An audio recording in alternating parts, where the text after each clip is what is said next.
Donc,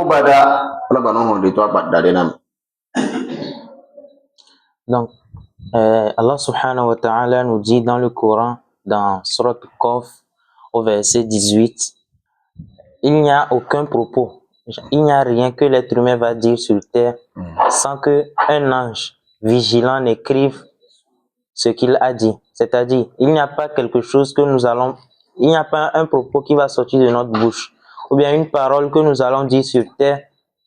que l'ange ne va pas noter. Il n'y a pas. Tout ce que nous disons sur la terre est noté par un ange. طيب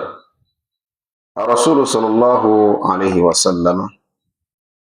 حديث ديسو أبي هريرة رضي الله عنه قال رسول الله صلى الله عليه وسلم من قعد مقعدا لم يذكر الله فيه كانت عليه من الله ترة ومن ابتدع مرجعا لا يذكر الله فيه كانت عليه من الله ترة أخرجه أبو داود. nke o le jila be to le funu alo le jini yanyo e bi na ayin no pede alo ameke la no ayin no pede e to be ne be ayin no pia o mu yo ma o be nko le funu alo mu ma o be yan o le gbon le funu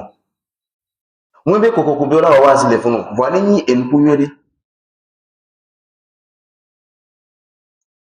o be ne ba me a le to be ne ba yin no pia ma o be kudodo mu le me a e ba ya be na ela no suma ogbo tiratan ki le gbon funu ya ni nax aye be ne ba yin no pia ndi la didi poto le me alo ami amla yin to sey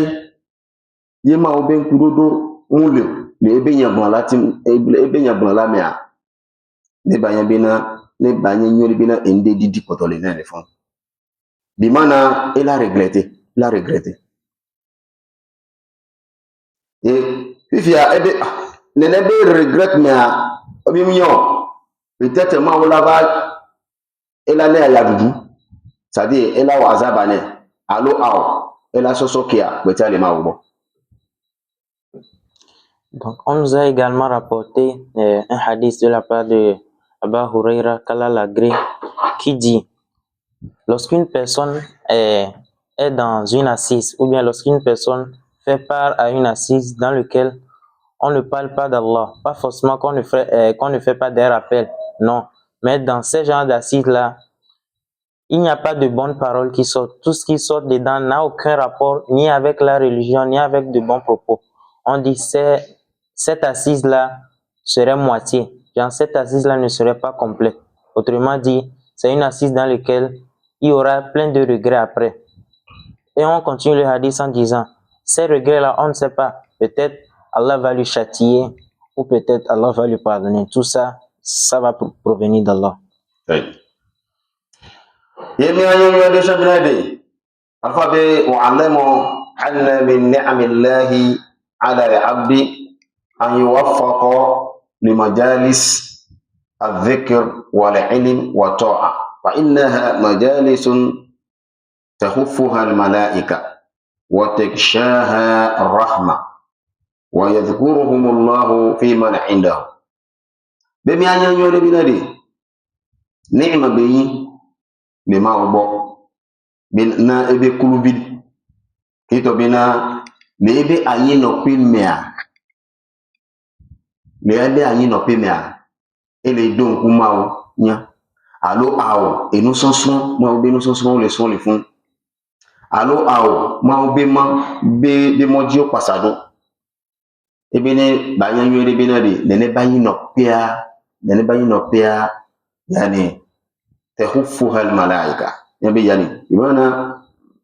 ملائكة ولا نقودو لفون ولا بلوهال ملائكة ولا انتوري وقا وتغشاها الرحمة إلى نكي ما هو بنزيكوكو ولو إبي نوا إلا ودك إلا تشو للنبعين وبيجي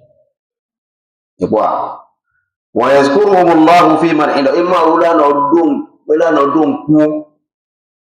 le ameke le gbo sibe meke o malaika o le ba gbo ma wala no do nku ne ba me o ela no so so no ngo ne ma wala do nku abe o do ta yo en na. On nous fait savoir également que c'est une bénédiction pour un être humain de faire part des assises dans lesquelles on fait des rappels d'Allah. Et on dit, pendant ces assises-là, tout d'abord, ces personnes sont assistées par des anges. Mis à part cela également, Allah fait pleuvoir une bénédiction sur eux. Et il parle d'eux également auprès de ceux qui sont chez lui, c'est-à-dire les anges. Nene jole funo a Rasul sallallahu alaihi wasallam sai ba ban lebe ya bu me gebe na de ma jalasa qaumun majlisan lam yazkuru Allah fihi wa lam yusallu ala nabiyyihim illa kana alaihim siratan fa in sha'a azabahum wa in sha'a ghafara lahum sallallahu alaihi wasallam. Le hadisi ya nasha ma a Rasul le gba bina de sadi jama de o ma na yin no pe de o ki to bina o mu le don ku ma o be yan le funu na wa no alo aw o mu le don ku a Rasul sallallahu alaihi wasallam be yan na wa no illa kana alaihim tiratan so bina enu ke la no ne be alo jama o dia eleyin ekemi gbon le nko san bina ela didi wa ba yin no pe won ela didi poto yele didi fa insha azaba le duro ma wa ela ten wa azaba na wa insha ghafara lahum le duro ma wusan ela so be nu so ke o so kudo eyan ke o le gbon le fun ke mu ma o be yan mo to le no na. On nous rappelle également, comme on l'a dit précédemment, il n'y a aucune assise dans laquelle on ne parle pas d'Allah et sans que les gens vont quitter de cette assise avec des regrets. Et ces regrets-là, si ça plaît à Dieu, il va les châtier et si ça lui plaît également, il va les pardonner. فاذروا رحمكم الله من المجالس التي تمتلئ بالغيبة والنميمة واللغو والخوض فيما لا ينفع واحرصوا على أن تكون مجالسكم عامرة بذكر الله وتلاوة القرآن والصلاة على النبي صلى الله عليه وسلم والكلام طيب. إن كان الدنيا يدفعون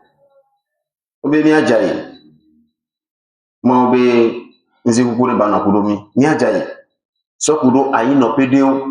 ki to bina edona enuke na giba enuke o ano gbono vi obe yan le gbedo ano du no vi obe enla ma to bo la Quran le sura le fe bina le ayuhibbu ahadukum an yahkula lahma akhihi mayitan fakarihtumuhu. Est-ce que amedele ni adumia ela te no be ya ere du no vive ela ke kwa ela no vi obe na ke kwa ela te no be adua donc ni akata mi compte mi matin du ni to be na afi bi wa be du wa be problème wa donc que yo be matin du ya ndem ti o wala ba no gbono vi obe yan le gbedo no le gbono vi obe yan le gbedo c'est qui veut dire que on est bébé là ye ebe ni aja ino le ba yin no pio ye to be na ola no du no vi ogo me le gbedo me wonna mi ma alo ayi no pe ke to be na edona legede kolomoto le ba yin no pia ni aja yin wallahi we alo eyan badabada wal khawf al khawf le funo yani nuku subo fi ma la yanfa ke to be na le be nu kwa faida de pe mu le no ye le be nu po ki o le po faida mu le na fi ke be ja pro me yo la pro yi enu fun wo donc obi ni ajai na ne ba ayin no pia na. On nous rappelle également que il faut que nous nous